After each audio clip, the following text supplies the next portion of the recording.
আমি এমনই এক দরবারের মুরিদ যে দরবারে রাজা ফকির এক লাইনে দাঁড়িয়ে নামাজ আদায় করে, এক লাইনে দাঁড়িয়ে খাবার গ্রহণ করে। আমি এমনই এক দরবারের মুরিদ যে দরবারে রাজা বাদশাহ ধনী গরিব কোনো পার্থক্য হয় না। আমি এমনই এক দরবারের মুরিদ যে দরবারে ধনী গরিব বাদশাহ সকলেই এক কাতারে দাঁড়িয়ে নামাজ আদায় করে, এক কাতারে দাঁড়িয়ে আবার খাবার গ্রহণ করে।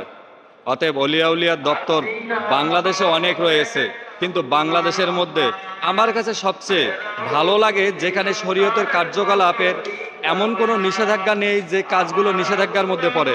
শরীয়তের পূর্ণাঙ্গ নিয়ম কানুন মানেই চলে। বিশ্ব জাকের মঞ্জিলের ওয়াজ নসিহত, মোরাকাবা, মোশাহাদা এবং প্রতিনিয়ত বিভিন্নভাবে মুসলমানদের সঠিক পথে থাকার জন্য, সঠিক পথের দিশা দেওয়ার জন্য ওয়াজ নসিহত চলমান।